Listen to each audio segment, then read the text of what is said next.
Jason Swain, touchdown. It's time for the Swain Event with your host, Jason Swain. My man. Real sports talk for the real sports fan. All you chumps are gonna bow when I whoop him. It's time for the Swain Event, fueled by Dead End Barbecue. Get into his house and a Ric Flair.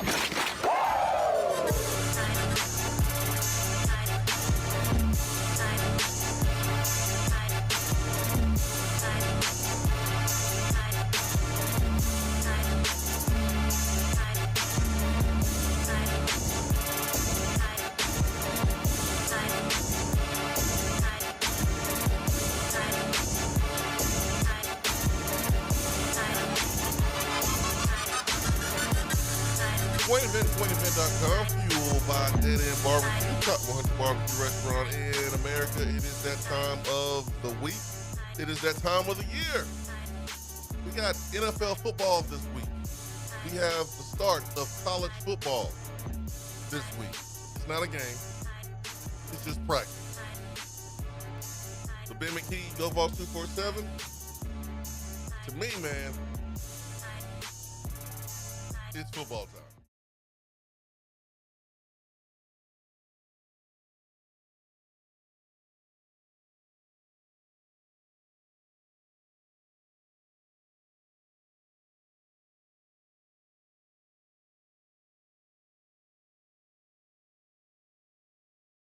Different players will speak today, but we do get a game today. Your Chicago Bears are playing in the Hall of Fame game this week, I think against the Texans, if I'm not mistaken, and that is a game I'm looking forward to. I get to see my boy Kari Blasingame play, get to Darnell Wright, Bayless Jones, so there's some football for us this week, real live tackle football. Football is here, man. Football is here. It is officially here. You mentioned many members of the Tennessee football team speaking to the media. I'm a big fan of getting those guys out as much as possible, letting the fan base learn about the players that they are cheering for on Saturdays. These players are more than just football players. They're human beings, and being able to hear what matters to them, hear them speak about Tennessee football and other things that are important to them. I think it's a great opportunity. It's important for media members like yourself to ask good questions so that way we can get good answers for the fans. And so it's a special time of the year. It's where everyone is 0-0. You got media day that's taking place where everyone gets together and they're taking an awesome picture, and man, you're going to look back on that picture years and years later and be grateful for the opportunity that you had to play football at the University of Tennessee. I can promise you that. There's a number of guys talking to the media today. Everyone is participating tomorrow. My question to you. Hopefully. Huh? Well. Participating in some form or fashion, either on the football field, in between the white lines, or taking leadership reps. That's how you can improve each and every day. Still haven't figured out what those are, but hey, you can still take mental reps and participate and be part of the practice and improve. That is a thing. You can do that, Ben. Absolutely. I agree. I've heard Russell Wilson talk about this for a week straight now because Russell Wilson is not currently practicing with the Steelers. It's your boy now. I'll admit I have kind of talked myself into Russell Wilson. I haven't talked myself into him like being a Pro Bowler or leading the Steelers to the Super Bowl, but I think if the Steelers defense can stay healthy and they've invested a lot into the offensive line, and they want to run the football with Najee Harris and Jalen Harris. And I think if they play, it's going to be a vintage Pittsburgh Steelers team. Play strong defense, run the football, and Russell, don't mess it up. And, like, there's this perception of just Russ just sucking now. He threw, like, I don't have the exact numbers off the top of my head, but 20-something touchdowns, like 6 interceptions last year. Yeah, he was good. Yeah. So we'll see what happens. But he's like the Steelers switched up their conditioning test this year, and we're having them do like more traditional football conditioning, like pushing sleds and things of that nature. And Russell messed up his calf, strained his calf. Apparently, it's very, very minor.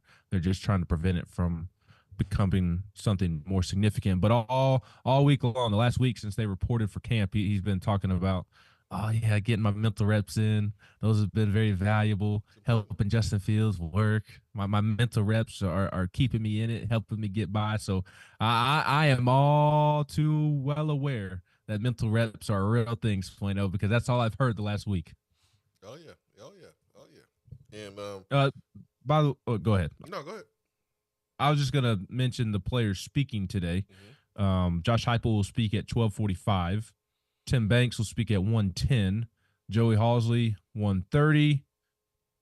The Tennessee email said that those will be streamed. The coaches portion will be streamed live on Tennessee Athletics YouTube channel, also on Tennessee's Facebook and Twitter pages. The players will be available just to the media in chairs in the indoor field, 2 groups of 6. The first group features Nico, Gaston Moore, Jake Merklinger, Bryson Eason, Jeremiah Thielander, and Ricky Gibson III. The second rotation features James Pierce Jr., Andre Turrentine, Jordan Thomas, Javonte Spraggins, Dylan Sampson, and Squirrel White. So a lot of people do a lot of great work covering Tennessee football. Go Vols 24/7 will have all the coverage you need as well if you're looking for coverage of today's media availability. And then tomorrow we'll get into practice at 9 a.m. It says practice number 2. I wonder if that's a typo. Well, that's Thursday. I skipped over Wednesday. That's why I'm the typo. Practice number 1. They're giving us a 6 periods open to the media tomorrow, Swain. We get to see a little more stretching than we typically get to see. That's when you know. We might even get to see one-on-ones between the receivers and DBs. Yeah, that's when you know there's a championship run on the way, man. When you guys get a chance to see a little bit more footage. That is the only day we get to see more than 2 periods, all of football season and all of fall camp. Josh Heupel will also speak again tomorrow after practice. Alec Ablin will speak after Thursday morning's practice. And here's something that I find very interesting, Swain, from a media perspective, is Wednesday and Thursday, after Josh Heupel speaks, after Alec Ablin speaks, freshmen are speaking to lead things off. I found that very interesting and good on Tennessee. Like, I find it interesting in a good way. Allow these young men to speak. I mean, that is part of what you're selling them in recruiting nowadays, that you can come here, you can produce, you can grow your brand. And this is part of growing your brand. Do you think Alec Ablin's going to walk in to the press conference room like Vince McMahon after flipping Deshaun Brame over the weekend? No. No, I don't think he should have a little extra pep in his step. Maybe don't walk in like Vince McMahon, but what's that? I said I don't think he will or he should. Not like Vince McMahon, but he should have your chest poked out. Walk in with your chest out. I think all the coaches should be confident and feeling good about what Tennessee's doing in recruiting. I mean, to be a top 5 class right now with a chance to be even higher in the next 3.5 weeks, absolutely. All the coaches should be very confident in what we're doing. Ben, sir? Jason? Practice starts tomorrow. Mm-hmm. For the week, if you were allowed to follow one player in between the white lines, one player every period of practice, and just watch that one player, who would that one player be? Am I answering right now? Do you need some time to think about it? Nope. All right. Then. You usually you tee me up and we go to break, so I was just making sure. No, I will say Lance Hurd. He is the player I am constantly following around because I think he is on the offensive side of the ball, I think he's the fourth most important player. And I realize fourth is kind of a big number there, and it may minimize what I'm trying to express. But behind Nico, Cooper, and Sampson, I think he is very, very, very important to the offense's success this year, because obviously it's the left tackle position. It's one of the premium positions in all of football. He's protecting Nico's blind side in a year in which Nico is a first-time starter at this level. Like, I expect Nico to have a great year. I also expect some growing pains here and there just because he's young and inexperienced. And if Lance Hurd can lock down the left tackle position like his potential and his ceiling would suggest, I mean, I just think that only makes this offense even more dynamic, even more dangerous. And the other thing, on top of just the sheer importance of his position and what is thought to be his potential at that position, if Lance Hurd or John Campbell goes down, who's the third tackle?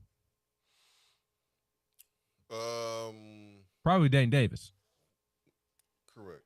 So there's not, and Dane did fine last year when he was in there. That's not meant to put down Dane whatsoever. I'm just saying there's not depth at that position. I mean, it's basically those three guys.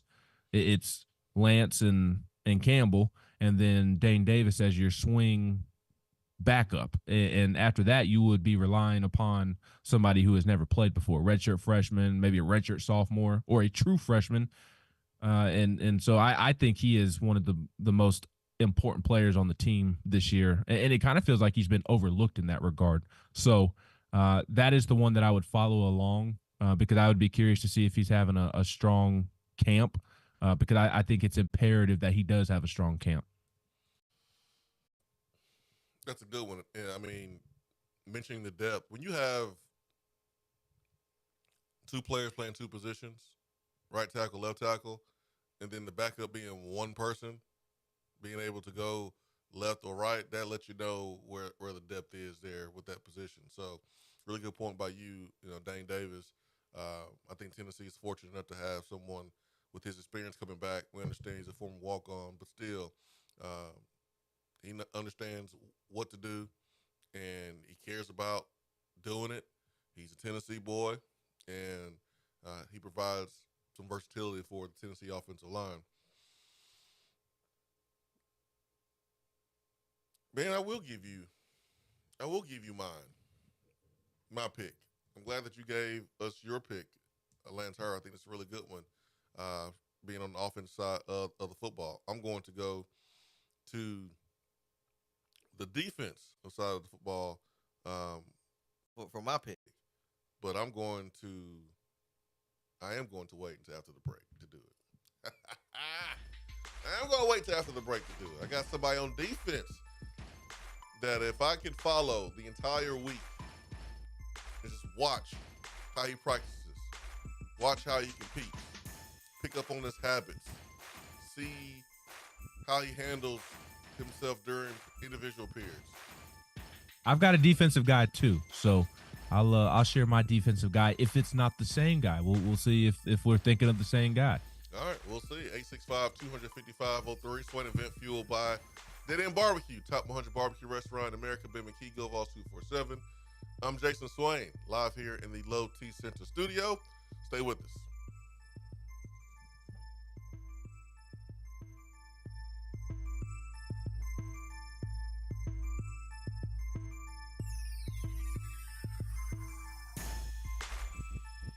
When you are craving some quality barbecue, there's only one place to go.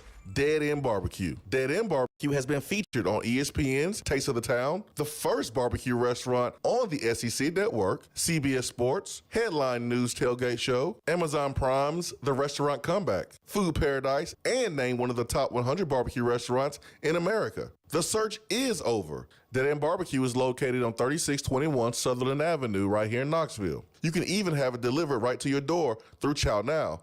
Visit their website at deadendbbq.com. Dead End Barbecue. The search is over. Hey, Vol Nation. This is Charlie Pratt, financial representative with Modern Woodman and MWA Financial Services. Modern Woodman has been touching lives and securing futures for 140 years. Being born and raised here in East Tennessee, I'm honored to help East Tennesseans in all phases of life with retirement planning, investments, and life insurance. A big win on Saturday starts with preparation early in the week. A secure financial future starts with planning today. Contact my office today at 865-919-6468 to review your financial plan and make sure you are on track for success. As always, go Vols. Registered representative and investment advisor, representative offering securities and advisory services through NWA Financial Services, Inc., a wholly owned subsidiary of Modern Woodman of America, member of FINCRA, SIPC. Good morning, Swain Event fam. America's College Sports Town has everything you could want in a lifestyle. You want a cottage home in town or a downtown condo, or maybe you're looking for a home with a pool or a lake property. Well, whatever you want, the Knoxville area has it, and I'm ready to assist when it's time to find what you're looking for. So give me a call, Jennifer Morris, 865-694-5904, or email me at jennifermorris865@gmail.com, and check out my website at nextmovesmokymountains.com. Go Vols! 80 saves you money, like a new 24 Chevy Silverado 1500 Crew Cab. Save with 5.9% APR financing or pre-owned vehicles starting at $19,995. All makes and models at Beatty Chevrolet. Just because you can't call in doesn't mean that you have to sit on the sideline. Impact the show with a text box. It's part of the free Swain Event app.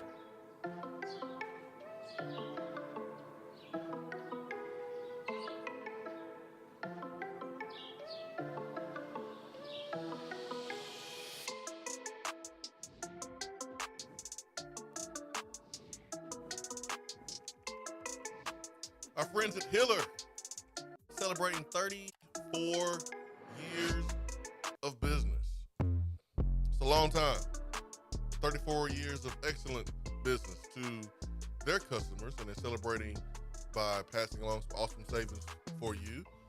It's called the Birthday Bash, and until tomorrow, you can enjoy a free smart thermostat with select new HVAC systems, also free water tests, free leak detection and shut-off valves with tankless water heater purchases. Also, when you buy 10 landscaping lights, you're going to get free added. No cost, free. That's Hiller celebrating 34 years of business this year. You can follow all the Birthday Bash items by going to the website, happyhiller.com, for more details. Ben McKee, Go Vols 247. In the first segment, I asked Ben about if there was a player, if he was allowed to follow for the first entire week of practice, who would that player be? He said Lance Hurd. I have a player. Ben said that he has another player. That player is on defense. But before we share our next players, being second player, my first, let's get to the phones because Jay is waiting patiently. And Jay, good morning. Hey, good morning, fellas. What's up, Jay? Hey, hell of a weekend this weekend with recruiting. Yeah. I mean, wow, that's just Swain. It's good to see us getting some elite secondary players because I feel like that's where this staff has been maybe falling short, and it's good to the way college football's played now. It's good to see us getting some of these guys, some of these elite guys. Jay, they're not going to say it. You know, they're not going to come out and go, "Hey, man, we got to be better with our talent in the back end." But look what they have done. I mean, we revamped the entire secondary. During the offseason, and then the quality of DBs that Tennessee has been recruiting has certainly improved. So they're not saying it, but they're saying it by their actions. Oh yeah, absolutely. Swain, what do we need to do this season to, as far as maybe win-loss or just, I don't know, what we look like as a team to keep that recruiting minimum going to, let's say, David Sanders, if he commits here, and all these high-profile guys, what do we need to do to make them feel like they made the right decision to commit to Tennessee on the field? I mean, just be competitive in the college football playoff competition. I mean, if you're in that conversation, if you're in that conversation and you have a chance to compete at the highest level, then I think those players will feel good. I mean, certainly you don't want any drama. You don't want any fall off within your program. You don't want to allow one person that may be a cancer, and I haven't heard any suggestion of that at all, but just giving you examples of what you want to make sure that you don't allow happen. You don't want a cancer to affect the rest of the team and affect the attitude, but that doesn't seem to be a problem right now. But if you go down and you're competing and you have a chance to win 9-10 games and you're in a championship conversation, I think that would be really good for those recruits who are, back home and still having teams pull on them. Right. Yeah, that's what I was thinking too. We can't go 8-4 when Georgia and some of these other teams are trying to get David Sanders or Ohio State and stuff like that. I mean, you gotta produce. But Swain, I really think these first two big games, NC State and Oklahoma, are going to determine what kind of season we have. It's kind of right out the gate, but I think if you can win those two games, Swain, I think you'll be set up for Alabama and Tennessee being undefeated going into that Alabama game. I think these first two big games, we know we play two directional schools. I know you don't like talking about them, but I think those first two games are really going to determine what we're going to do. I think we're going to know quickly what we're going to have as a season here in these first few weeks. Yeah, I mean, the first 4 weeks of the season, I think you can get a pretty good idea of how this team is going to be, but you still have to leave some wiggle room because you still can improve as the season goes along. There's different dimensions that you can kind of enter into offensively and defensively that you may not see in the first 4 weeks. Chattanooga, that you can play a certain style of game and still win that game, then you will. Then you have to play against NC State. You could do the same thing, Kent State. And you got Oklahoma on the road. That'll be the first road test there. Each game is going to present its own challenges, but I think we can get a pretty good feel of, okay, all right, this team has something. I think in 22, when this team went on the road and beat LSU, I think that was the moment where I was like, oh, okay, all right, we got something special. Oh yeah, yeah. That road test for me is Oklahoma, September the 21st. Well, Swain, I think that game, this is what I'm interested to see, is how does Heupel handle that? How does Heupel I'm sure he's going to be having some kind of emotions going back to Norman. He's going to see former teammates. The fans are going to be, welcoming him back. He's very well thought of there. I'm sure they're going to try to do something to honor him before the game. Everybody's going to be telling him how they miss him and how great he is. And how does that affect, that killer instinct? How does that affect that he's there to win a game? How do the emotions affect him? I'm not saying they will, but that's what I'm interested in seeing. Yeah, me too. I don't know. I can't speak for him, Jay. I can't, man. Yeah. I can't. I know he has a job to do. Yep. Yep. Thanks, guys. Hey, thank you, Jay. He has a job to do. And I know from what I've heard about how he feels about, his time there at Oklahoma as a coach. And I know he ain't happy about it. And this is his first time going back as a coach. There's only one thing to do. If I was him, that's wreck, shop, and let him know. That's what I would do. Ben, you said Lance Hurd is a player that you would watch all week if you were allowed to follow one player for the entire week. Adam Sparks, Knox News Sentinel, we had him on Joshua Swain yesterday, and he admitted he's gonna be on heavy Nico watch. He's gonna have a lot of Nico content coming out, and that's the easy pick for I think a lot of the fans and a lot of the media because he's popular and he's very, very talented, and he's the quarterback. My player On defense, my player on defense would be Jermod McCoy. That's who I would follow. And judging by your reaction, that's not who you picked. But that's who I would pick. He is number 3. He is a transfer sophomore from Oregon State. He is thought of to be a professional player when he exits Tennessee. He is a corner that has man-to-man capabilities. He is going to be going up against a group of receivers that are hungry, like a little pack of wolves, trying to get playing time. Deep in talent, but not deep in big-time production on the football field. Deep in potential. And so, who can make plays off McCoy? Who can McCoy lock down, guard? Because if Tennessee has that go-to corner, that one dude that teams are like, yeah, we're going to stay away from him.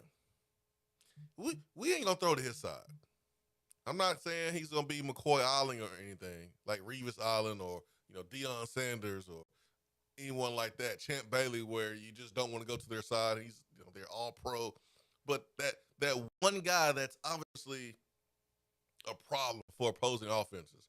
If you can have that in McCoy, this defense has a chance to be really good. So, he's new. I haven't seen him play in orange. He's my guy. He is who I would be watching if I were following every single period of practice for the entire week. Would it be fair to put, this is not my player, but I'm mentioning him because I view him in the same regard as I do Jermod McCoy, Ricky Gibson, both corners. I view Ricky Gibson the same way that you just described Jermod McCoy. The reason why I don't put them there in the same breath is because Ricky Gibson was here last year, and Ricky was not good as McCoy was last year. Now, I know McCoy's playing at Oregon State. If you put Ricky Gibson at Oregon State, does Ricky Gibson do what McCoy did last year? I don't know that. Pac-12 had big-time receivers last year. Yeah, I don't know that. I'm just saying, I don't know that. What I do know is McCoy had a better freshman year. So, to me, he's a little bit further along. That's fair. I expect more out of him at this stage than I do Ricky Gibson. I hear you, but honestly, I expect the same from both. I expect Ricky Gibson to be just as good as Jermod McCoy this year, because I hear you on the whole. Jermod McCoy has obviously done more to this point, but the ceiling and the potential is the same for both guys in my mind. Maybe the coaches would feel differently. Maybe a football coach would say that that's not true, but I feel like even though Ricky Gibson didn't do what Jermod McCoy did as a true freshman, I feel like he can have as good of a sophomore season as McCoy. Yeah, I'm not disagreeing with you on that one. And that's why I would love to follow around Ricky Gibson too, because I like the same importance that McCoy has. I think the same importance applies to Ricky Gibson. So I know. I picked my one. I mean, there's how many scholarships are we about to be guaranteeing? 105, and you're making me pick one. There's a bunch of players I'd like to follow. Okay, pipe down, Pipsqueak. I'm making you pick one. I picked one. Lance Hurd. My defensive guy is Arion Carter, and I like what Nelson from Jackson says here with Keenan Peely is the player that he would be following him. That he would be following. We will need him to run the defense. I agree with that thought. I say Arion Carter on defense if I was picking a defensive guy, because he is someone that the athleticism absolutely jumps off the page at you. And if it clicks for him, he is somebody that can be an absolute difference maker on the defensive side of the football that just flies around the football field and wreaks havoc for the opposing offense. And I kind of talked about this personally last week. I have a lot of confidence in Keenan Peely, and I also like the young linebacker prospects in that room in addition to Keenan Peely. but you are relying on guys who have not played a ton of football yet. And so kind of my theory with Lance Hurd applies to Arion Carter. I would like to follow him around and see what his work habits are, see how much he has progressed, because you certainly understand that there was a learning curve last year, and that's okay because he was a running back committed to Memphis for the majority of his high school career, or at least late in it. And you could tell that he had not played a ton of linebacker. I'm sure he played both ways in high school. Most guys typically do. But you could tell that he was new to the linebacker position, and he is one that I think we all have pretty high expectations for this year, even as a true sophomore, coming off of that shoulder injury that ended his season early. I think we all have fairly high expectations for him, but I would like to follow him around for the first week and get a feel for if I think he is going to meet those expectations. Because again, like Keenan Peely, I feel like you know what you're going to get there, even though he hasn't played a ton of football for Tennessee. Obviously, I still feel like I know what I'm going to get with him. But after him, I think it's a big question mark, even though I like the young linebackers in that room. And if I saw Arion Carter take that jump within the first week of fall camp and he just looks different within that first week of fall camp, boy, that would make me feel a whole lot better about the defense. And I already feel good about the defense, but I think that could be a game changer if Arion Carter popped off the page at you. And that should be the expectation. We're talking about a guy that was good enough to get a scholarship offer and would be a take at Alabama. This is when Nick Saban was there. And this is what Tennessee has done in recruiting over the last year or two. More guys that you're bringing in that could have went to Alabama, that could have went to Georgia, that could have went to Ohio State. They were takes there.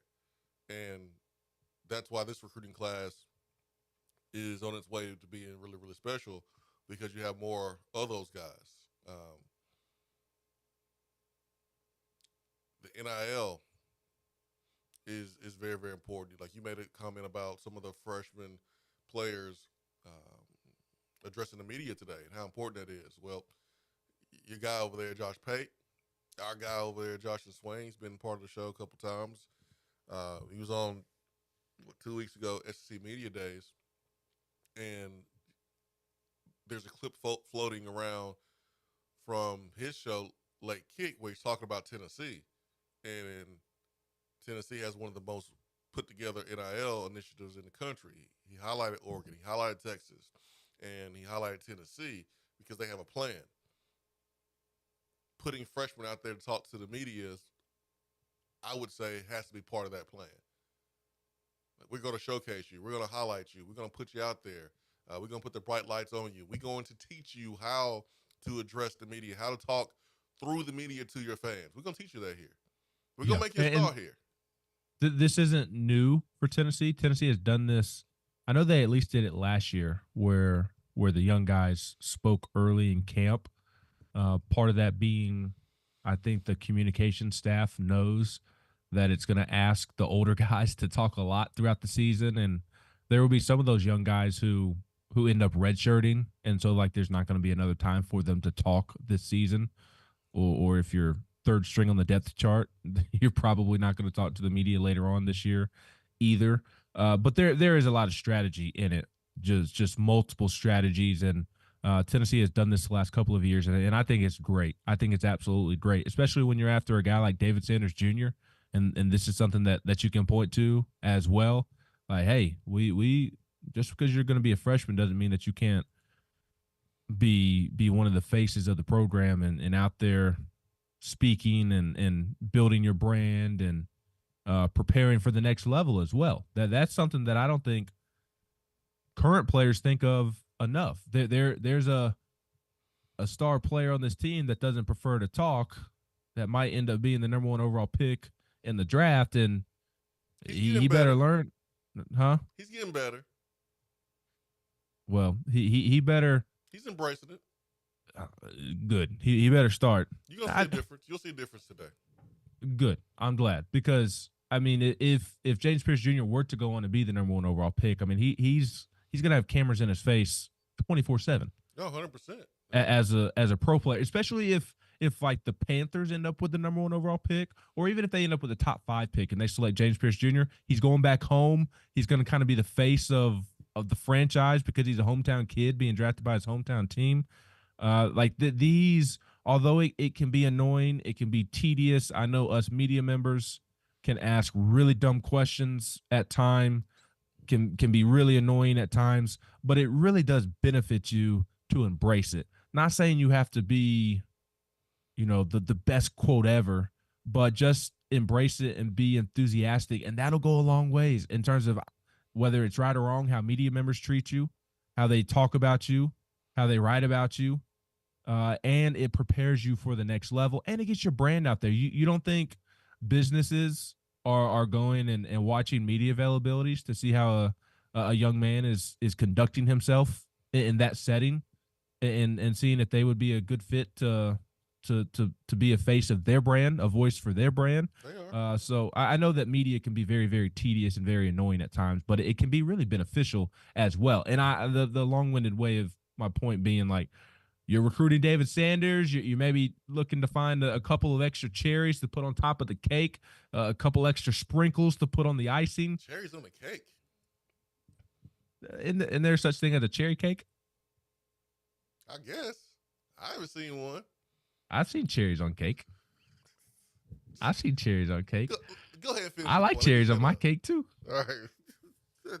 Like you're looking for maybe a little extra here and there. Although I do think Tennessee's in a good position with David Sanders Jr. Like you're still scratching and clawing until August 17th. And this is something that you can point to. Like, hey, you can come here and be the face of our program from day one as a freshman. We're going to put you out there and allow you to grow your brand, and it's going to help you prepare for the next level when you're top 5, top 10 overall pick like Darnell Wright was. Nelson from Jackson says, we ain't got to follow nobody from Coach G's group. We know they will be ready. See, Nelson? See?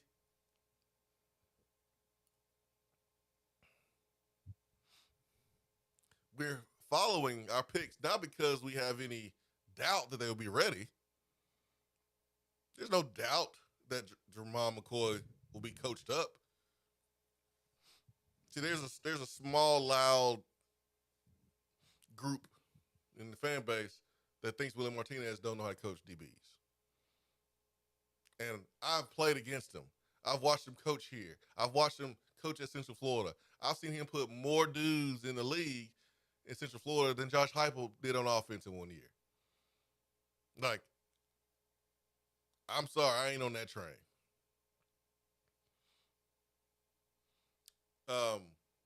I've seen what we've done at offensive line as far as taking really, really talented players and the Darnell Wrights of the world. Now, what we have to do is a better job of taking guys who are not as talented as Darnell Wright and have them ready to go. But Nelson, you think you're slick. I ain't picked these players. We didn't pick these players because we had a question about if they'll be ready. It's just who we want to keep our eyes on and how important they are to the team. You may want to pick James Pierce because you just want to pick James Pierce. You may want to pick Omar Norman Lott because he has a personality and he's going to be an NFL prospect. You may want to pick Nico just because he's a quarterback and how fascinating he is. You're not picking Nico because you need to follow him to make sure that he's ready. He's a quarterback. You know he's going to be ready. You know who his coach is. You know what kind of system we run here. You know who the head coach is. So, Nelson, you think you're slick. You ain't slick, Nelson. Go ahead, Bill. According to Brian Hunsucker, cherry on top comes from the final and bonus ingredient on an ice cream sundae, according to Google. Yeah, ice cream sundae. There's such thing as a cherry cake. I'm not making this up, I don't think. What? I see. I'm looking at it right now. Cherry cake one. recipe. It's a cake with cherry on top. Now, did I use the correct expression? No. Okay, that's why it confused me. You said cherry on top of the cake. I was like, what? I meant icing. You know I'm not the smartest. We know this. That'd be nice. We have I have a question for you that I think might put your mind in a pretzel. It's a big question. I could also seeing you scoff at me for asking it because you do that sometimes when I least expect it. But I think I have a banger of a question for you. All right, what you got? Who is more important, more valuable to this football team? Cooper Mays or James Pierce Jr.? Cooper. Thank you. This was an internal discussion at GoVols 24/7. I was in the minority. I think it's Cooper. I'm not debating. I think James Pierce Jr. is better at his position than Cooper is at his position. Not by much. I think Cooper is excellent at his position. But I think Cooper is more important because although it would really, really, really stink to lose a guy like James Pierce Jr., I think Tennessee could survive the loss of James Pierce Jr. with Caleb Herring and Josh Josephs and the rest of the defensive line more than Tennessee could survive the loss of Cooper Mays. As we enter fall camp, you have no idea who the backup center is going to be. I mean, the talk right now, because Vyson Lang has seemed to fallen out of consideration for backup center, is that our guy Dane Davis, that's the other position he's backing up. Dane Davis is backing up every position along the offensive line. Yep. Poor Dane's he's gonna be all beaten up by the time fall camp comes to an end. He better be happy. Have a chance to play. You're right. But and there have been some good rumblings about William Satterwhite as well, the freshman. But again, it's a true freshman. Even if Satterwhite has a great fall camp, and I think back to the 14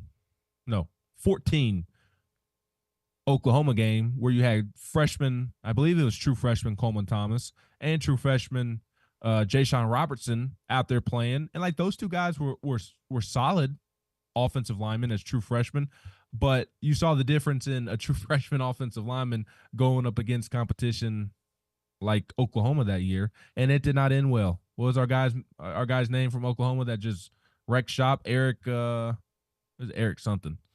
Oh yeah, the edge player. Yes, he Coleman Thomas is still having nightmares from that game. So like you don't want to rely on it. Try to address after the game, which is like one of the most egregious things you can do as a coach is address another team's player. You're supposed to address your own players. But so I think Tennessee could survive the loss of James Pierce Jr. better than it could Cooper Mays because you have no earthly idea who the backup center is and the importance of center in this offense. Yeah, I agree. All right, let's go to the phones. 865-250-503. Good morning. Hey, guys. Rusty. What's up, Rusty? Oh, just chilling. Just trying to get the coffee down my gullet. Hey, I have one Tennessee question. Then I want to talk about 12-team playoff.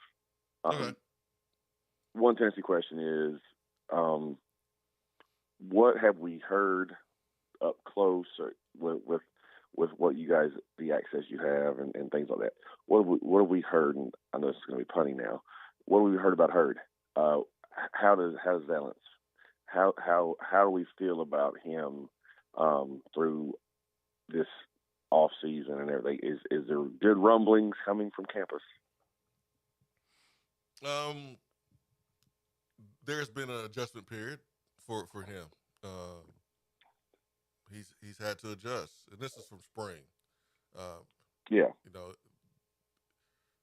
there's a learning curve to really be comfortable with a system that's totally different than the system that he came from, and so since then, it's been 3 months that's passed, and so I don't know where he is now. We'll find out this week and next, especially when they start putting on pads and things like that. Right. But I did not hear he came in this spring and just, it was a seamless transition, and it was like he was here the whole time. That's not what you should expect. That's not what I heard. I heard the opposite of that. So, which is okay.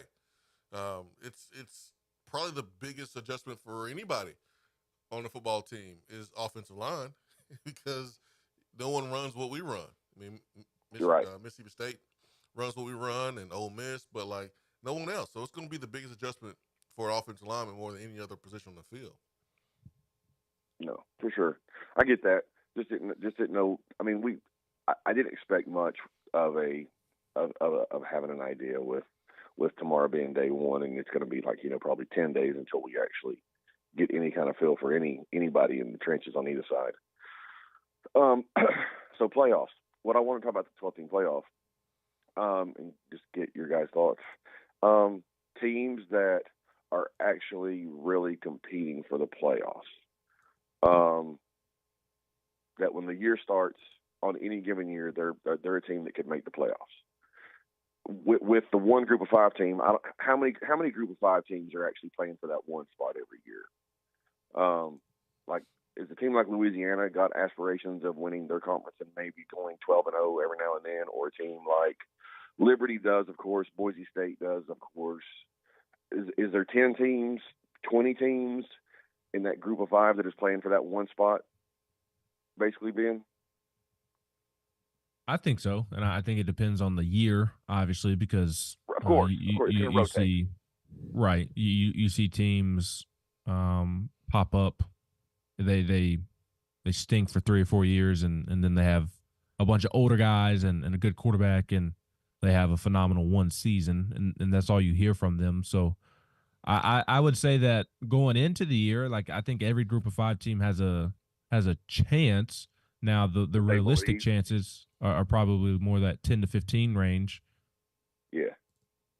So, okay. If that, I mean, it's probably smaller than that, honestly, if I sat down and listed out all the group of five teams. Like I think, honestly, like I think your Memphises of the world, like, I think they're going to have a chance every year because they have a strong NIL backing. Memphis is in a good recruiting area with Mississippi and Louisiana and the state of Tennessee and somewhat close to Georgia and Alabama. So I could see a school like Memphis consistently competing. UCF, obviously, now in the Big 12. Right. Yeah. But, like, why can't like a USF with Alex Golish be competing every year just because they seem to have NIL figured out for their level. And like, you're in the state of Florida. So, like, FAU, FIU, USF, why should you not be competing every year when you have the resources that you have inside your state from a recruiting standpoint? And I would say the same for the schools in the state of Texas as well. SMU, right? Houston, or I guess Houston's in the Big 12. SMU's not in the Big 12, right? They're still in the AAC. No, SMU is now an Atlantic Coast Conference team. So they're playing Clemson and guys. But UT San Antonio, San Diego State, those teams. Yeah. Vegas is UNLV got a chance every now and then. Utah or Wyoming every now and then. Colorado State, those teams. Yeah. The Big 12.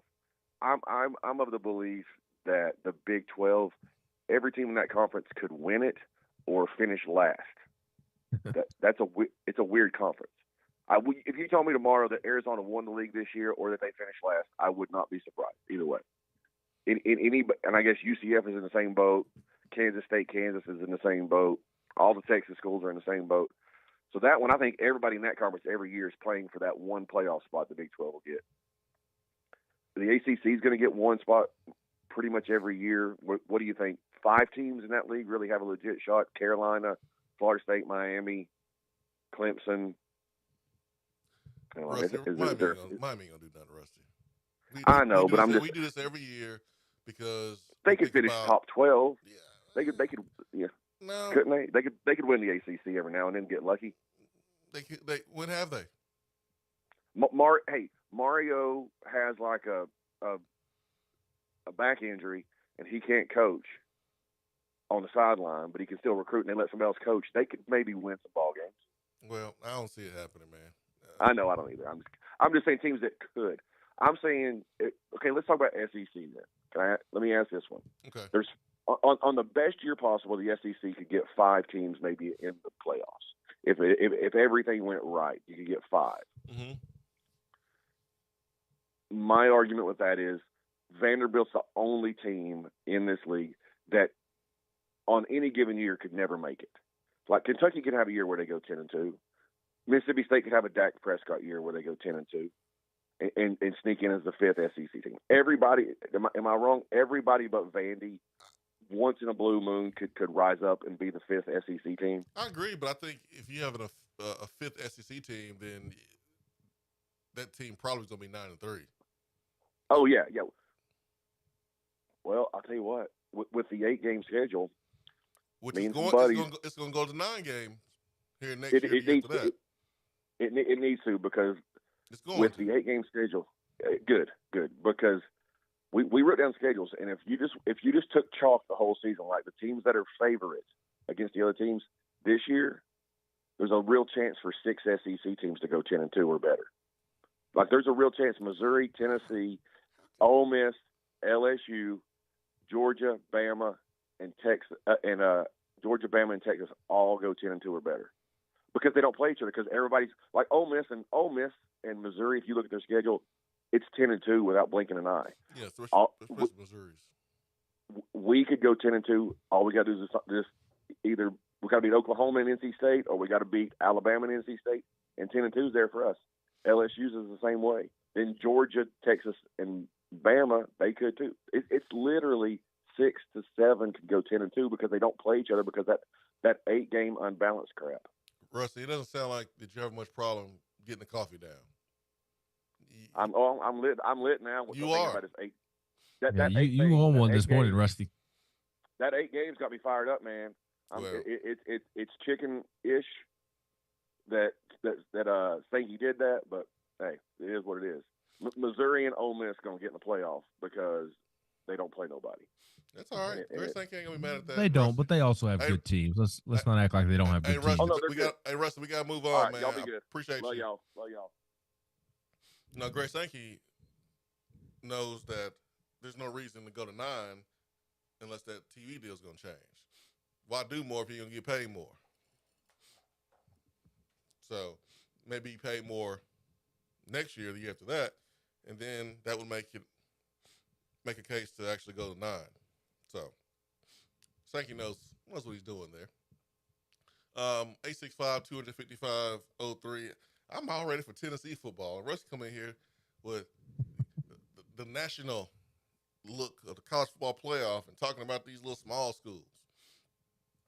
Y'all missed several schools that I will mention, and then we'll go to break. You mentioned Boise State, but what about UTSA? What about Tulane? What about those programs? You mentioned Memphis. We mentioned UTSA. Okay, what about Appy State? Appy State has been,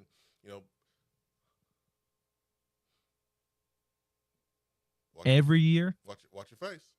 Every year. Man, don't do that, because you just said there's teams that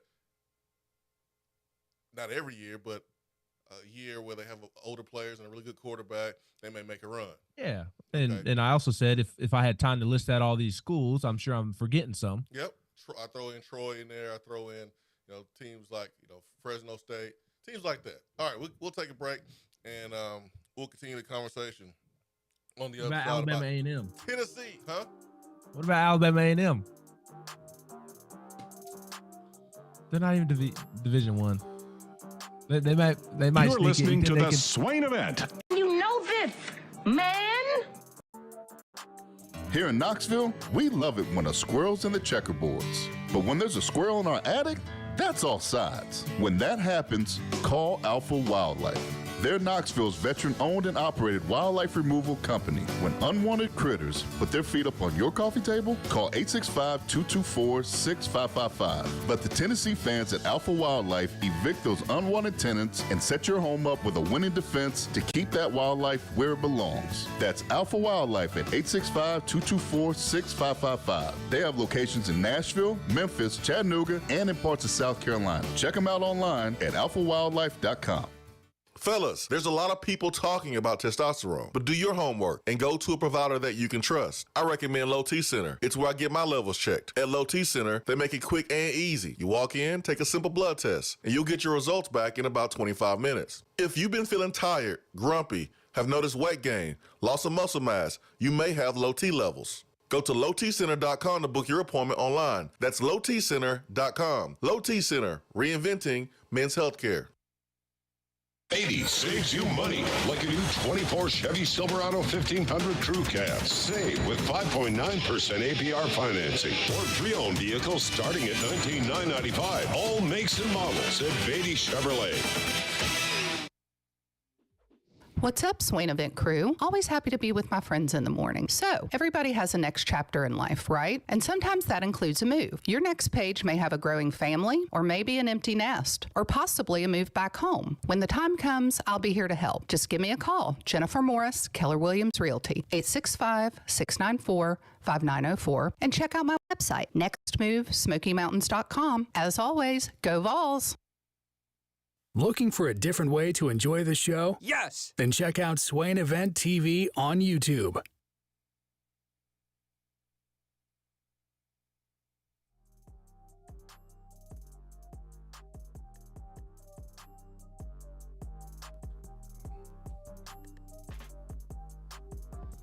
Swain Event, SwainEvent.com, fueled by Dan Barbecue. Thanks to Rusty for the phone call, getting up super early to join us on the West Coast. Ben McKee, Go Vols 247. I'm Jason Swain, live from the Low T Center studio. Beatty Chevrolet text box. Good way for you to join us during the show. Comments and questions. We made it, folks. Today's media day. A number of players are going to be available for the media today, and then tomorrow's first practice, y'all. First practice. Thank you for the birthday wishes. Appreciate that. You're welcome. Appreciate that. You're welcome. Bulldog Brian says James Madison, throw them in there. Nathaniel says Swain hit Ben with the man shut up button, going straight to commercial after in the middle of Ben talking. You know, Ben talking about Alabama A&M. Ain't nobody thinking about no Alabama A&M. Real D from the 423 says, can we make it out of fall camp first without playoff talk? Yeah, playoff talk kind of caught me by surprise there, Russ, to be honest. But Bulldog Brian says that this caller is right. I literally went through the schedule Sunday night. Neil Mafia says, who is starting at the injured player?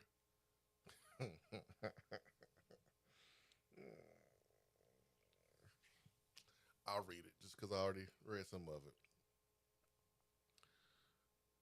Who is the injured player to kill time after extra points position, and who is the backup? I don't know what you're talking about, Neil Mafia.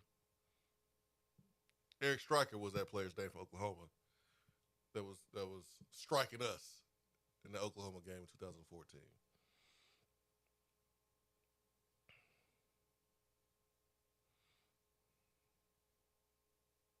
Camden, Tennessee Vol says, agree with the defensive pick from Swain too. We got to have a man-to-man corner to step up. All good defenses have a problematic corner. Nelson also says Keenan Peely is a player that he's following. We need to see him run the defense. And then the Mafia says, happy birthday. I asked Tony Vitello one time, how old is Jason Swain? He told me Jason Swain is 137 years old. I did take a nap for my birthday. It was a quick nap. Don't judge me. I was tired. Camden, Tennessee Vol says, good choice, Ben. If Hurd doesn't live up to the billing, we got issues. Oh, yeah, we sure do.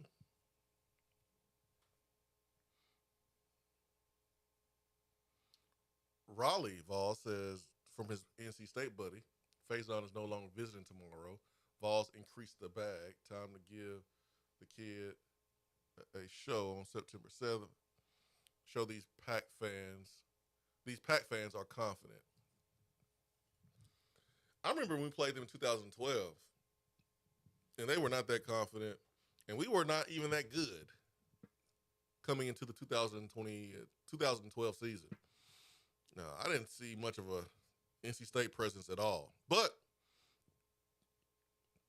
that was Atlanta at the Castleberry Inn.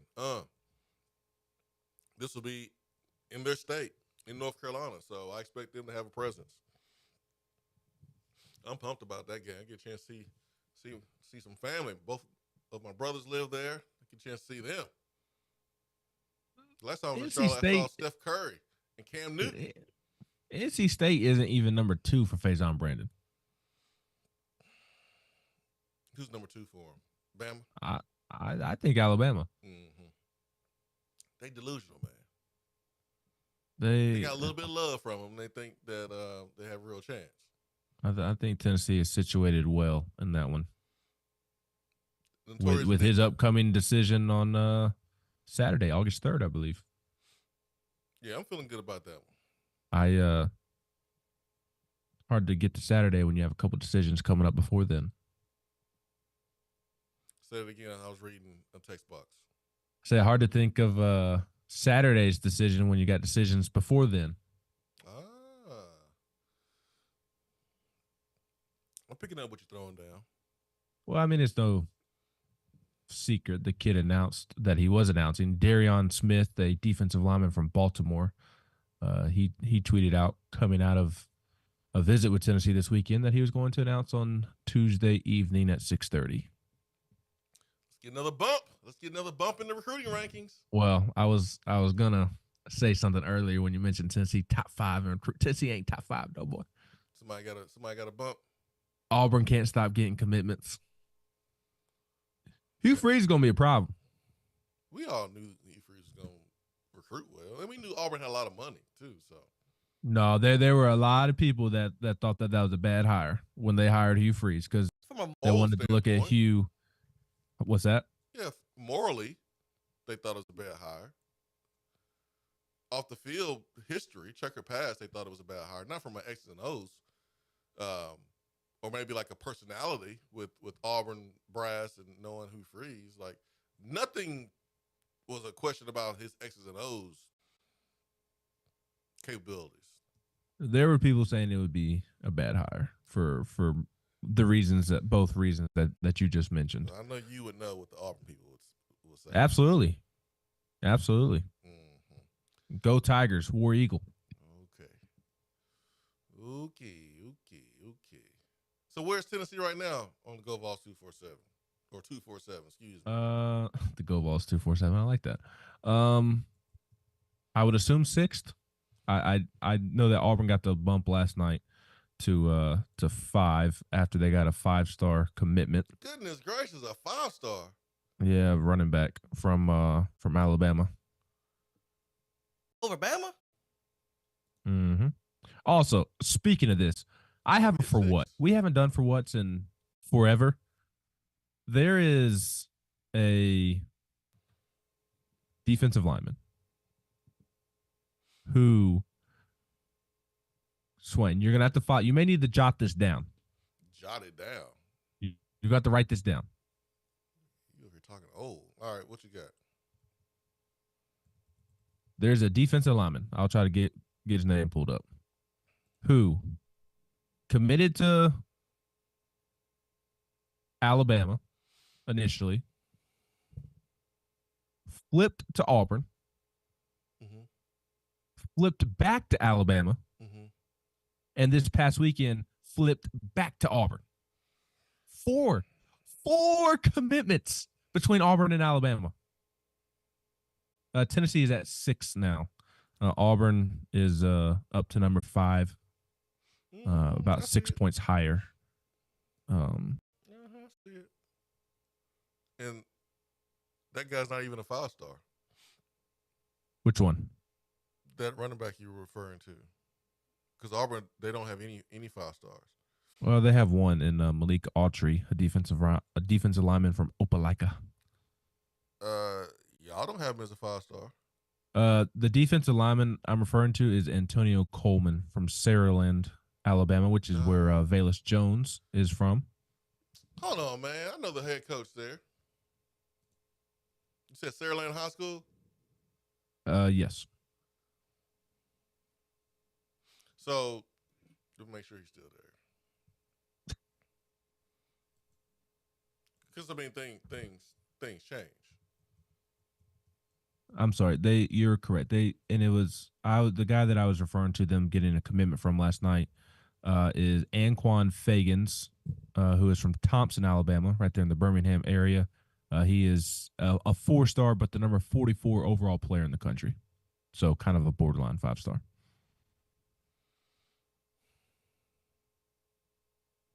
Man, it's a good thing I looked it up. And they have a new head coach. Yeah, Sarah Land has a new head coach. Yep. And the defensive lineman that I mentioned was one of two that Auburn flipped from Alabama. They also flipped Derek Smith, who Tennessee was recruiting from Southside Selma. He flipped from Alabama, or he was originally committed to Alabama in March, and then committed to Auburn this weekend. He's a top 100 overall player as well. Wow. Auburn putting in work on the recruiting trail. At least if there's a bright side to it, Hugh Freeze is stealing from Alabama, right? Like, I know Tennessee doesn't want to see Auburn do well either, but Auburn doing well means that they're stealing from Bama, which is a good thing for Tennessee and Tennessee fans. Yeah, I'm good. Tennessee is further along as a program right now than Auburn. Auburn's playing catch up, so at least those players are not going to Ohio State, Georgia, and Alabama. I don't want those good players going to a program that are slightly ahead of Tennessee right now. I want them to go to teams that are behind Tennessee. So I'm good with that. And I know Tennessee's days coming. We got 3 more coming this month potentially. That's going to put Tennessee firmly in the top 5. Yes, three more in this current class. Yeah. So, although if Tennessee were to land Darian Smith, the defensive lineman that I just mentioned, who is announcing tonight, he's from St. Francis Academy in Baltimore. St. Francis has been kind to Tennessee in recent years. Dominic Bailey is from St. Francis Academy. We at 24/7 only have him ranked as a 3-star and as the 650th overall player in the 247 Sports Composite. I will say that if Tennessee is able to land his services, do not look at the ranking and how many stars he has, because where he is placed and slotted on Tennessee's board is much, much different. This is not a commitment that Tennessee would take because they've missed out on other guys. Like this guy has been a take all along, and they have been really high on him from the jump. So the recruiting rankings opinion on him is much different than Tennessee's opinion on him. And who are you going to trust more, Rodney Garner or the recruiting rankings? So something to keep an eye out there if he does, in fact, commit to Tennessee later today when he announces. He tweeted at 6:30 p.m. Eastern later today. He plays defensive line. Rodney Gardner wants him. That's all I need to know. I don't care about his ranking. I really don't. The only question I have is when's the last time we've seen some ballers coming from that area in football? That's a basketball area. It just hasn't hit. Yeah, and the reason that I wanted to point that out is because I don't know that he's somebody that would give Tennessee a big bump in the rankings if he were to pick Tennessee. But you obviously have David Sanders Jr. coming up on the 17th. The thought is that Onis Cannonboney, the corner, who he's playing high school ball in Columbia, South Carolina, but he's from London, so he's not really from Columbia, South Carolina. Tennessee's not going into South Carolina's backyard like they did with Jalen Hyatt and stealing him away. But that one's got to sting at least a little bit. I mean, whether he's from there all his life or not, like that should theoretically give South Carolina somewhat of an advantage. And he is down to Tennessee and Florida State. And the thought is that he's going to announce it at some point in August. I don't believe he set a formal commitment date, but Tennessee's positioned really, really well in that one. So if you're able to land Onis Cannonboney and David Sanders Jr., those two. Like Darion Smith may not be someone that really bumps up your team rankings, but those two will. He's not the only one, is it? There's another. Well, one. the other one is Faison Brandon. Yeah. He's announcing this weekend, but he's a 2026, Yeah. obviously. And I don't think we'll have to coordinate with director of Swain Events, director of recruiting, Nelson from Jackson, to make sure that I'm not forgetting any other 2025 announcements coming up.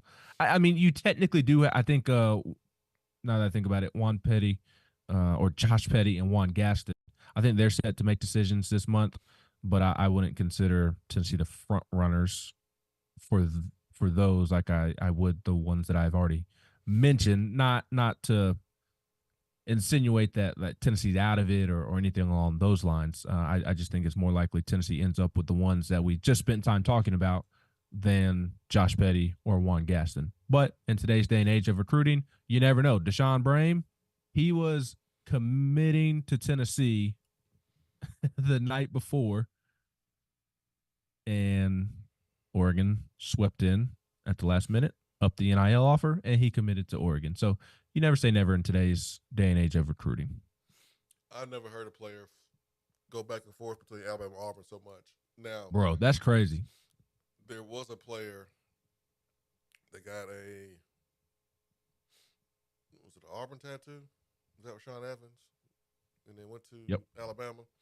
Yep. That was a little weird, but that's probably the most weird thing I've heard between Alabama and Auburn football recruiting until this. This is 4 times. This takes the cake with cherry on top. Do you like cherries or icing better? You're not a cake guy, are you? Right? Isn't that right? Love caramel cake. But that's about it, right? I like velvet cake. Do you like icing or cherries better? On a cake? Just in general. Cherries, probably. All right. See, I was trying to appeal to you when I said it. I wasn't at all having a brain fart. I wasn't at all using the wrong expression. I wasn't at all revealing how dumb I can be at times. I was just appealing to you because I am such a great friend. Sure. Bulldog Brian says, guys, I know Tennessee went through some criminal issues with players in the past. What do you feel is driving the issues with reckless driving charges and other criminal issues at Georgia? I believe NIL is directly responsible. Well, Bulldog Brian, who is a Georgia fan, let's look at something here.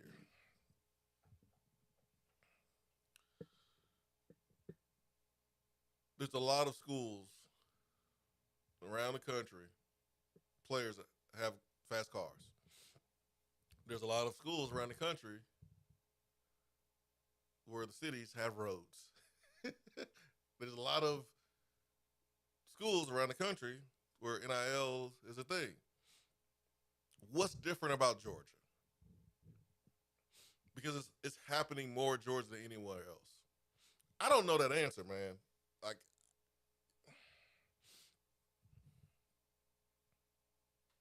Kirby has to make an example out of somebody. I mean, I know if I had someone that was a friend of mine or someone inside the program that lost their life doing something, I would not be doing the same thing. Like if we had somebody on my team that decided to go bungee jumping and there was an accident and we lost that person, I can tell you what I'm not doing. That's bungee jumping. Georgia had a player and others a part of that program that were racing cars and their life was cut short. And then you have more players doing the same thing. That's just really stupid to me. You got to have to make an example out of someone, Kirby. And honestly, finding someone, is that enough? Because how many times have players been fined in NFL or the NBA and not care? They don't care about getting fined unless the fine is cutting 50% of your pay or 25% of your pay. But fines don't matter. That's I wouldn't blame it on NIL, Bulldog Brian. There's a lot of people who have cars.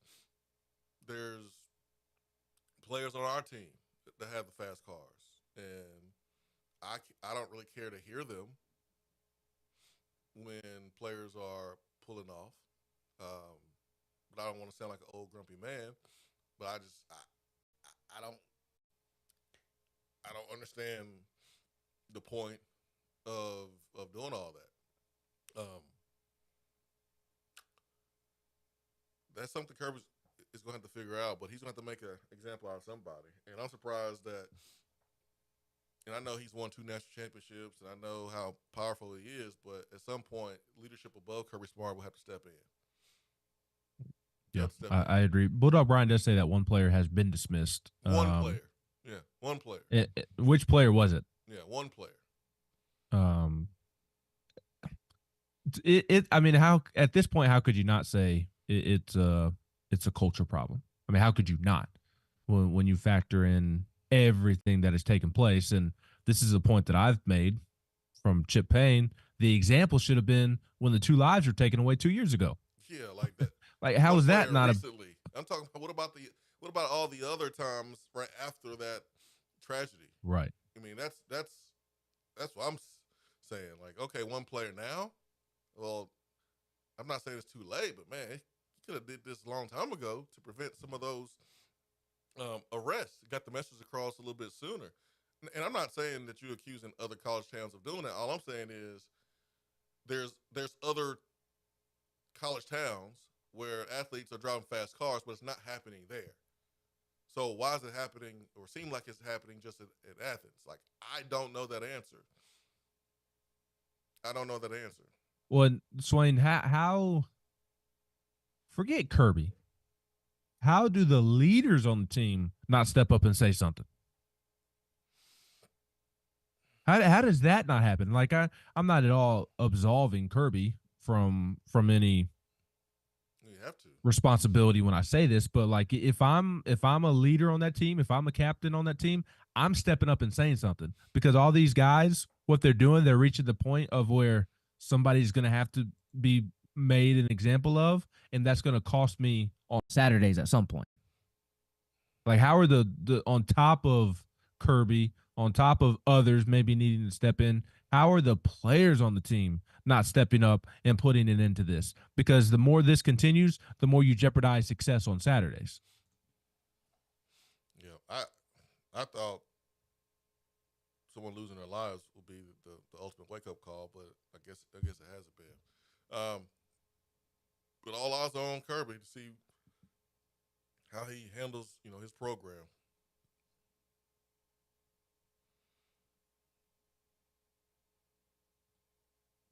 (865) 255-03. Lance Hurd, watch. I'm on Jermon McCoy watch. The media gets a chance to see 6 periods tomorrow.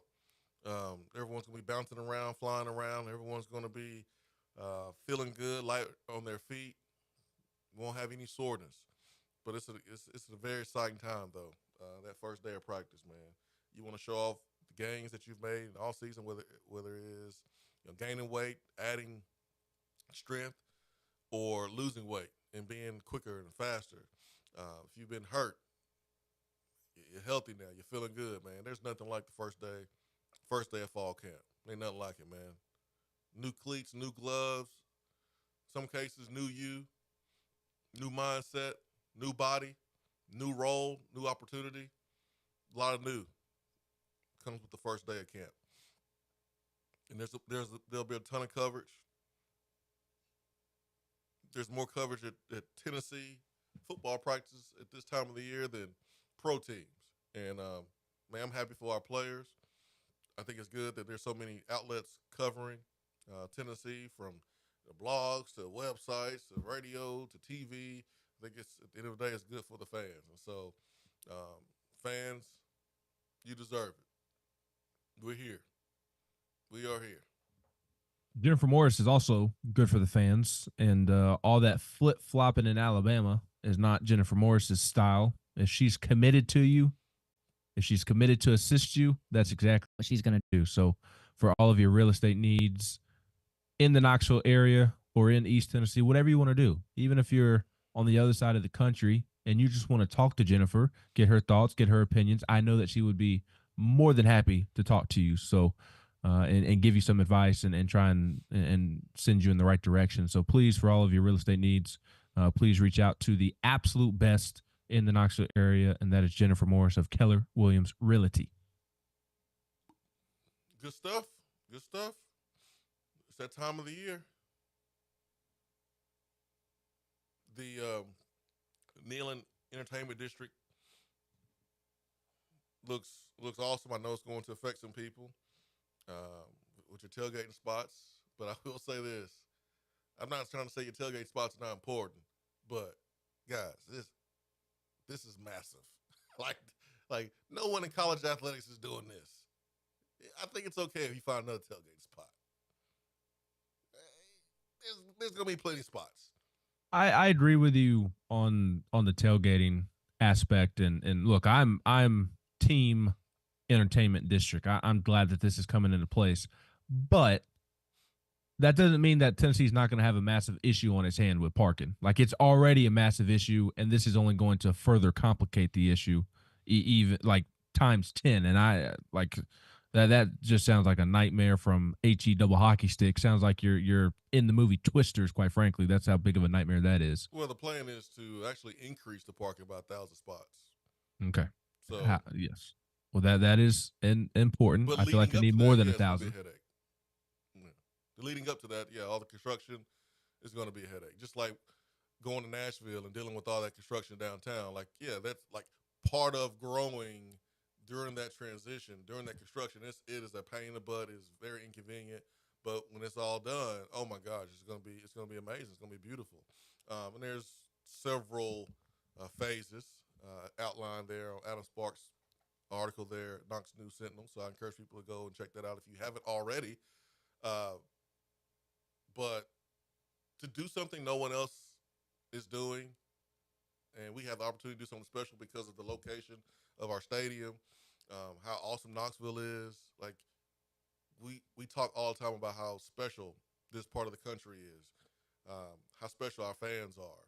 Well, we're not even doing this or thinking about doing it unless we had a fan base like we have. Unless we had the location of Neyland Stadium being right there on the river and the awesome traditions of the Vol Navy. Like, we have an opportunity to set ourselves apart from every college in the country with this entertainment district. So I'm excited about it. I know it ain't going to be here tomorrow, and I know it's going to affect some people for sure, but thinking outside yourself, you have to admit, pretty freaking awesome. Pretty freaking awesome. Imagine game day. Yeah, the renderings look awesome, and I get that, and I will agree with those that say that this will have a more professional vibe to it, at least on that part of campus. Like, I do agree with that, but that doesn't mean that it's still not going to be awesome. I've been to the Battery in Atlanta prior to a Braves Yankees game, and it's just jam-packed and a whole lot of fun. The vibe is awesome. The big game feel. I know it can turn some off, and some people just want to kind of get in and get out, and I don't blame those people at all. But for those that love to kind of party it up and hang out, and it is a social gathering as much as it is going to watch Tennessee play football, like, this is going to be really, really cool. And how many years have we heard complaints of, Thompson Bowen Arena and G10 and kind of the south end zone ramp kind of being a sore eye or not the best looking visual. Like, the renderings are just absolutely phenomenal, and it's going to be top notch. It really is. And I will say that, like, I've been to the Battery in Atlanta.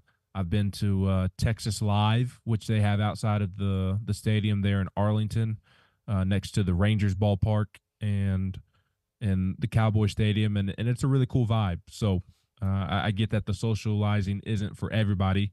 I appreciate those who just want to get into the game and get out. I was that guy prior to getting to Tennessee, to where I was, all right, let's do the vol walk. Let's get in the stadium. Let's watch the team warm up. Let's watch the band come out.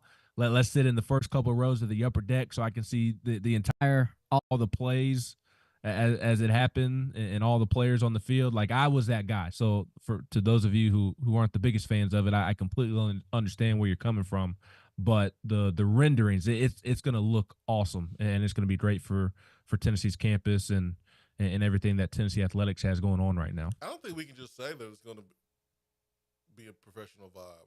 I think it depends on how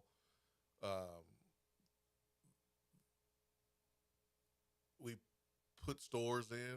I mean, are there restaurants that have nothing to do with Tennessee? Are we putting in, a restaurant that's only in the state of Georgia, only in the state of Alabama, with no Tennessee feel? Is there going to be things that remind us of our Tennessee tradition around that space? Like, I think we should wait and see. Like, I remember being at a hotel in Norman, Oklahoma. It's called Sooner Legends, and the whole hotel was about Oklahoma athletics. And I told Heupel about that hotel, and he knew exactly what hotel I was talking about. Every room had photos of Oklahoma athletes.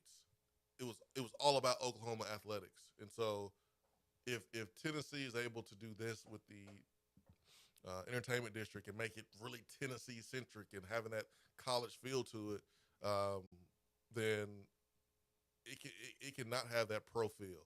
I don't want to see restaurants from Alabama and Georgia up in here. Like, I want to be Tennessee. I want to be Tennessee. When you come to Tennessee, I want people like, man, I want to go back to that restaurant that's only found in Tennessee. I want people to come up here and go, yeah, man, I went to this restaurant in Florida. Oh, I went to this restaurant. No, I want to be Tennessee. Yeah, I hear you. I hear you. And what I mean when I say kind of more of a pro feel to it is, like, when I think of college football games, I think of, like, just seeing tailgates, people tailgating all the way up until you're walking into the stadium. And not to suggest that that doesn't happen at the pro level, but there's just a different vibe to it. And like, I just don't know that I'm interested to see how much tailgating is going on around the stadium, because to me that on the other side, there's opportunities. Yeah, but like, I'm talking about, like, college, you think of it like just being everywhere. There'll be places. People gonna have to be strategic now. So that's all I meant. It's not a huge deal at the end of the day, and maybe I'm overreacting a little bit. And at the end of the day, like, you're on a college campus, and you know where you are. You see Neyland Stadium, and you're surrounded by Tennessee fans. If it's an SEC game, you've got some opposing fans walking in and around. So maybe I'm overacting a little bit with the pro feel to it, but I think it's going to be great for the university, for Knoxville, and the athletic department. Swain Event, fueled by Dead End Barbecue, top 100 barbecue restaurant in America. Today and tomorrow, last day for free tests at Low T Centers. Your free initial test. They can check your levels. You're feeling tired, feeling grumpy. You notice some difference with your motivation and drive, gaining some weight, loss of muscle mass. Free initial test at Low T Center. Today, tomorrow, is the last 2 days for the free initial test. Get set up on physician monitor self-inject treatments. This plan allows you to be able to go on with your day without having to go to the center for those weekly visits. They ship right to your home each and every month. Also at Low T Center, your BMI can be checked and health evaluated for treatment with prescription weight loss medication. So you can get to feeling your best, looking your best with Low T Center. Go to the website, that's lowtcenter.com, to book your appointment online today. That's lowtcenter.com, reinventing men's healthcare. Ben McKee, Go Vols 247. I'll see you here in a little bit, because Josh Swain will be on campus in the football complex for today's broadcast. So I will see you around, my friend. What time you want me to come on? Whenever you want to. 12 o'clock. From 12 to 3, I'll be on. See y'all there. Right. We'll see you here in a little bit.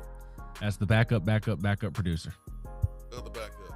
Swain Event, fueled by Dead End Barbecue. Peace and love. Everyone have a great day. We're out.